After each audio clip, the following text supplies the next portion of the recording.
Caminando en la oscuridad. Suscríbete.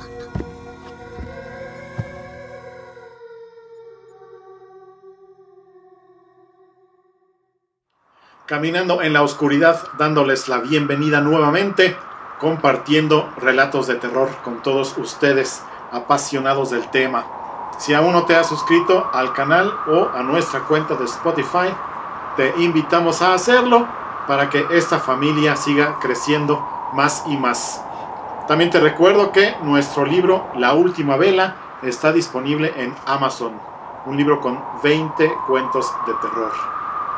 En esta ocasión les voy a compartir una historia que tiene que ver con una leyenda mexicana que se cuenta, casi estoy seguro, en cada pueblo de este hermoso país. La historia es, sin duda, escalofriante. Una leyenda mexicana. Cuenta una leyenda sobre una pareja que estaba más o menos en sus 20s, quienes habían tenido un bebé y los primeros años de vida de este habían sido muy felices.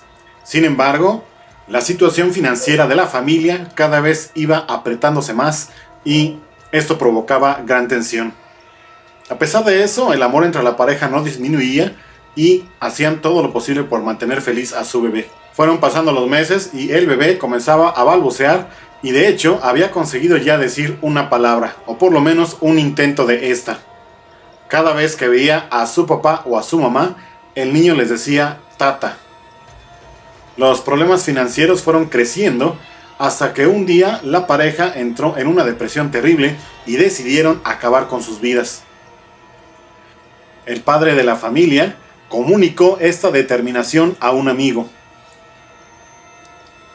Al contarle sobre lo que habían decidido él y su esposa, le dijo que su bebé no estaría incluido en los planes y que si él podía hacerse cargo del niño.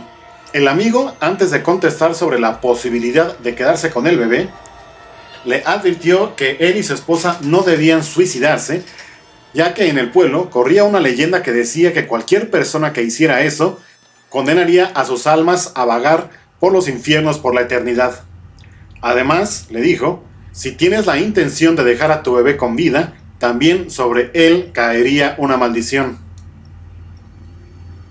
El hombre, más angustiado que asustado, le insistió que esta decisión era irrevocable y que además estaba seguro que a su bebé no le pasaría nada.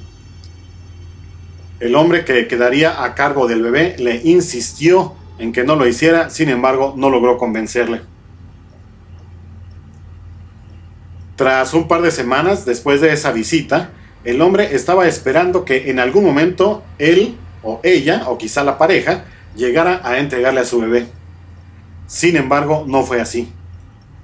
Sospechando que ya habían tomado la determinación fatídica, caminó hasta la casa de la pareja y encontró a los dos muertos. Dio aviso a las autoridades, así como al sacerdote del pueblo, y todos fueron a investigar en la casa. Se dio cristiana sepultura a la pareja y a pesar de que toda la gente hizo por encontrar al bebé, no lo encontraron ni en la casa ni en los alrededores. Fueron pasando los meses y el hombre que iba a recibir al bebé en casa se iba convenciendo poco a poco de que aquella historia de la maldición de la gente que se suicida era mentira, ya que sabía que la casa en donde había vivido su amigo con su esposa había sido habitada ya y no había ningún tipo de reporte de experiencias sobrenaturales.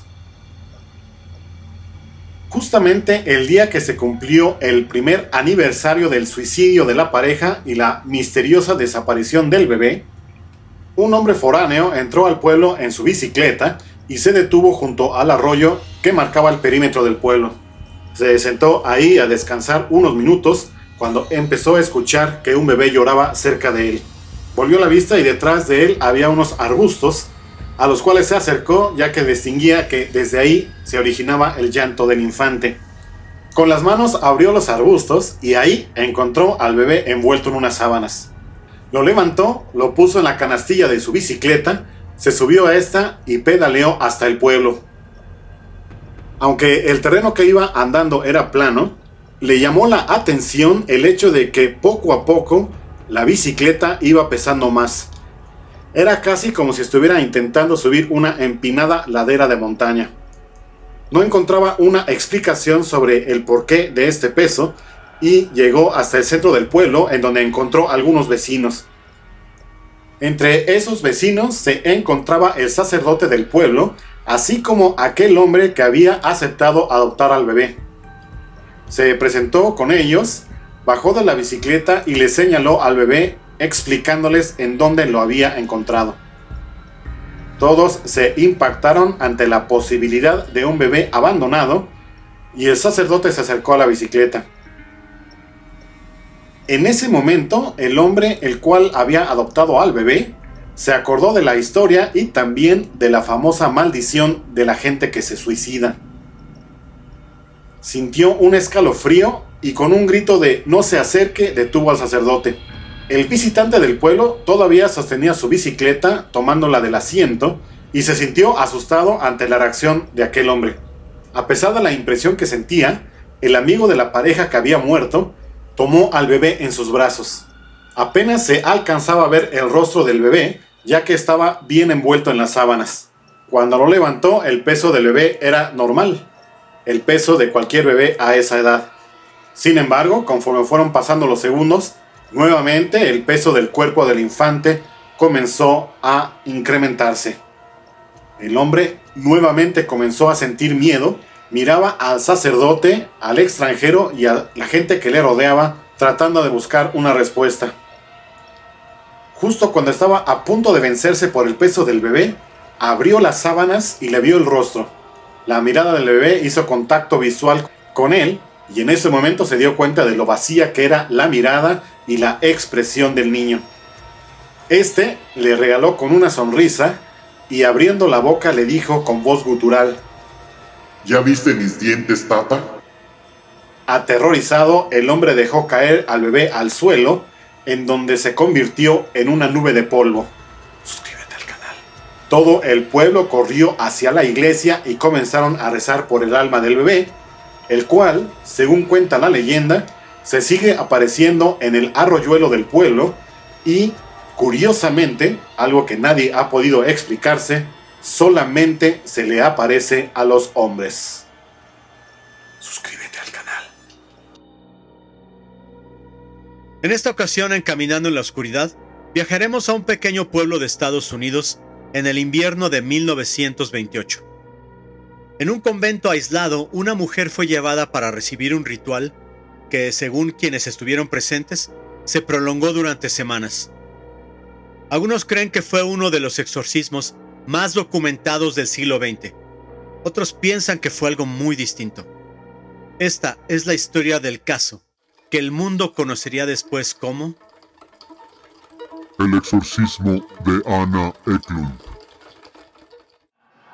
Invierno de 1928, Earling, Iowa.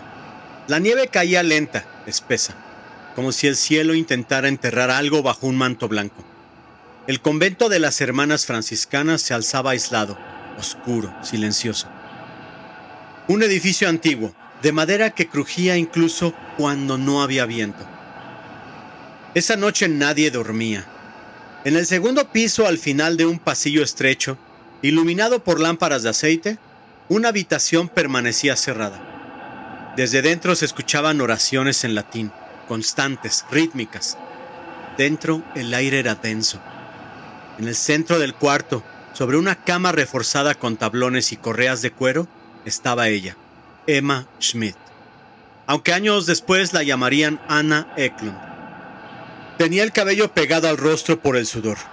Sus manos estaban sujetas, sus tobillos también. No gritaba, no lloraba, solo miraba al techo, sin parpadear. Una de las monjas se acercó con un paño húmedo. Sus manos temblaban. «Hija, estamos aquí contigo». Los labios de Emma se movieron apenas. No deberías tocarme. La voz no era débil, no era la voz de una mujer agotada. Era profunda. La monja retrocedió como si hubiera tocado fuego. Entonces la puerta se abrió. El padre Theophilus Riesinger entró despacio. No era joven. Su rostro estaba marcado por ojeras profundas. Llevaba días ayunando y rezando. Sus dedos sostenían un pequeño crucifijo de madera gastada. Observó a la mujer. Emma giró el rostro hacia él y sonrió. Llegaste tarde. El sacerdote no respondió. Comenzó a rezar en latín. Al principio nada ocurrió. Luego, la cama vibró. Un movimiento leve pero constante. Las correas crujieron. Las monjas comenzaron a rezar más fuerte. El sacerdote levantó el crucifijo. Adjuro te, omnis spiritus inmundi. La mujer cerró los ojos. Y cuando los abrió, algo había cambiado. No la tendrás.